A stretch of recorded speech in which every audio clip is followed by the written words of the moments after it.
Sin entrar mucho en detalle, el tipo de suelo que es en cada zona, ¿vale? La descripción de qué es cada tipo de suelo, ¿vale? Haciendo un breve resumen, podemos decir que todos son suelos no muy profundos, son suelos poco profundos y en definitiva, ¿vale? Incluido de la zona de aquí de roquetas del mar, ¿vale? Todos son suelos con una baja capacidad de retención de agua.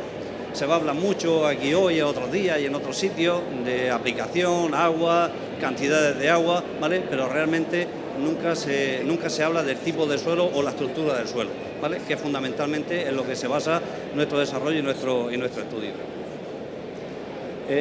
Haciendo una revisión de lo que sería la composición del suelo, ¿vale? Vemos que el suelo se compone, ¿vale? De elementos sólidos, que pueden ser minerales o pueden ser orgánicos, ¿vale? De líquidos, que son agua u otras sustancias, ¿vale? Y gaseosos, que son aire y otros componentes. Si miramos los componentes del suelo, ¿vale? En porcentaje, según su volumen, vemos que el 49% es la materia mineral, un 26% es agua y un 22% es aire, con un 3% que es materia orgánica. Es decir, que en el volumen, aunque nosotros apliquemos más agua, ¿vale? De la que realmente es la composición del suelo, lo único que podemos hacer es sacar el aire.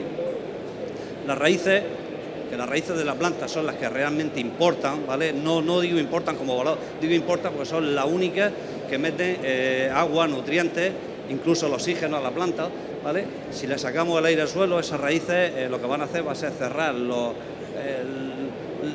poros que tienen para poder absorber ese agua, ¿vale? Y lo que van a hacer va a ser cerrar esos poros, ¿vale? Y van a hacer más difícil la asimilación, ¿vale? O la absorción de esos nutrientes.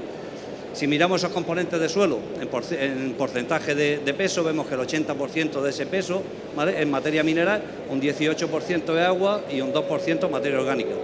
No porque apliquemos más agua de la que el suelo sea capaz de absorber, ¿vale? Vamos a transformar esa materia mineral, ¿de acuerdo? Después, más tranquilamente, si alguien tiene alguna duda, lo desarrollamos un poco más, ¿vale? Vale, en cuanto a la estructura del suelo, ¿vale? Decir que se define, ¿vale? Como el ordenamiento de las partículas primarias en el suelo, que es la arena, el limo y la arcilla, ¿vale? Aquí vemos realmente cómo se compone esa estructura, ¿vale? O la forma estructural del suelo. En definitiva, la parte que rodea esas partículas es la única capaz de alojar agua en su interior, es decir, el resto no va a alojar agua. Todo el agua que echemos en exceso será agua que irá a capas profundas, ¿vale?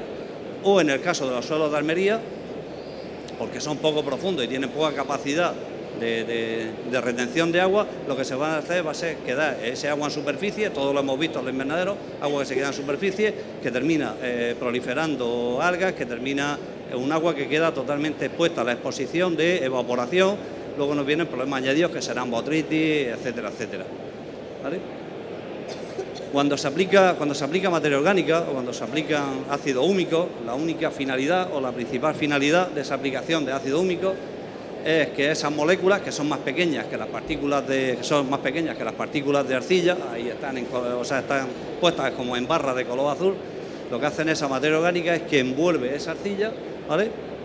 Permitiendo que ese suelo tenga mejor posibilidad de retención de agua, ¿vale? Y evitar lo que es la floculación. Cuando se rompe la estructura del suelo, es lo que se denomina o lo que conocemos vulgarmente como cansancio del suelo, ¿vale? El cansancio del suelo se puede producir por tres factores principalmente. Uno, el factor biológico, ¿vale? Ahí poco tenemos nosotros que hacer, ¿vale? Otro es el factor químico, que es generalmente cuando falta alguno de los elementos necesarios para que la planta pueda hacer su desarrollo, ¿vale? Lo tenemos fácil, simplemente aplicaremos ese elemento que sea necesario, sea abono, etcétera, etcétera, ¿vale? Y luego es luego el físico.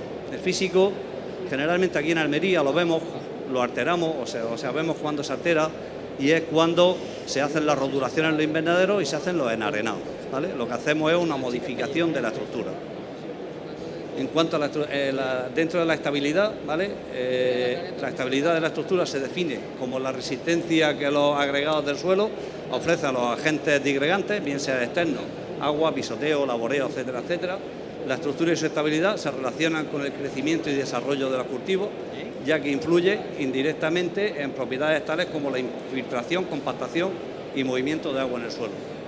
¿Vale? Esos conceptos que creo que están suficientemente claros. La generación de costras se produce en suelos con estructura media fina, ¿vale? Sobre todo los suelos francos, francolimosos, ¿vale? Y los francoarcillosos, con un tamaño de agregado muy pequeño y de muy baja capacidad estructural. ¿Cómo se limita o cómo limita esa costra al crecimiento de las plantas? ¿Vale? Principalmente reduce la infiltración del agua en el suelo y a su vez genera otra serie de problemas. En suelos con pendientes, ¿vale? El agua no filtra, escurre y causa erosión hídrica. En la zona de ejido, adra, etcétera, etcétera, ¿vale? La mayoría de los invernaderos suelen tener bastante pendientes, suelen estar en terreno, ¿vale? Con ciertos desniveles. Todos hemos pasado muchas veces por los caminos y hemos visto como por cada final de invernadero sigue chorreando agua que está cayendo a las ramblas, ¿vale? Y el agricultor sigue metiendo agua constantemente. Si la posición de relieve es baja, es decir, la profundidad del suelo es pequeña, ¿vale? Se acumula agua superficialmente, como hemos dicho antes, ¿vale? Ya que la infiltración es lenta, el agua queda expuesta y es evaporada en lugar de ser almacenada en el suelo, que es donde realmente la planta, ¿vale? Es donde se va a hacer la absorción, ¿vale? Y por lo tanto se limita el intercambio gaseoso, afectando tanto al cultivo como a microorganismos, ¿vale? Y entonces he puesto en rojo, ¿vale? Que para la producción agropecuaria la estabilidad de la estructura es una propiedad fundamental, ¿vale? En cuanto al movimiento de agua en el suelo, también tenemos que saber el agua cómo se mueve, ¿vale? En un suelo arcilloso el agua no se mete, o sea, no va a capas profundas, el agua por capilaridad se distribuye de una forma horizontal. En un suelo franco, que tiene más cantidad de arena, ¿vale? El agua ya empieza a hacer un bulbo, como vemos, algo más ovalado, ya intenta ir a capas profundas del suelo, ¿vale? Pero los suelos arenosos, vamos a pensar en los enarenados que se hacen en los invernaderos, ¿vale? Ese agua siempre va a tender a ir a capas profundas. Hasta ahora, ¿qué es lo que se estaba haciendo? ¿Qué es lo que estaban haciendo la mayoría de los agricultores? Utilizando tuberías con goteros interlínea, 3 litros hora, goteros cada 40 centímetros y agua, ¿vale? ¿Qué es lo que estaban haciendo? Estaban haciendo la última figura, metiendo agua a capas profundas que generalmente no eran capaces de absorberlas ni de retenerlas. Estaban lavando los suelos, estaban lavando los fertilizantes y por otra parte, ¿vale? Además del coste energético, etcétera, etcétera, lo que están haciendo la mayoría de las veces es contaminando los acuíferos, ¿vale? Aquí vemos, por ejemplo, la forma de lo que sería un bulbo húmedo en un arenado, en un invernadero, que se ha modificado la estructura del suelo, se han abierto las zanjas, se ha roturado, ¿vale? y se le ha aplicado arena. Vemos que un 10% de agua está en la parte inferior, ¿vale? Y así sucesivamente, bueno, lo podéis ver vosotros desde ahí enfrente, ¿vale? Realmente un 40% de agua lo tenemos en la parte superior, ¿vale? Prácticamente a flor del suelo o a ras de suelo, ¿vale? Con la correspondiente acumulación de sales, ¿vale? Que la estamos teniendo muy cerca del cuello, ¿vale? De la planta, y estamos sometiendo a la planta, a la zona de las raíces, a una asfixia radicular, ¿vale? que nos está evitando o nos está impidiendo que la planta desarrolle como debiera. Tenemos que recordar que siempre lo que buscamos en cualquier tipo de plantación, cuando hacemos cualquier labor, sea riego, sea fertilización, sea plantación, sea elección de cualquier tipo de semilla, variedad, lo que siempre buscamos es acercarnos al potencial genético de la planta. Una planta de tomate, manipulada genéticamente, como casi todas las plantas que hoy en día se están utilizando, ¿vale? Su ficha genética dice que puede producir hasta 70 kilos de tomate, ¿vale? Un agricultor bueno, ¿vale? Puede conseguir 12, 15 kilos, ¿vale? Pero la media está en 7, 8 kilos de tomate, ¿vale? Generalmente, ¿vale? El problema viene de la raíz, del manejo de la raíz, del manejo del agua.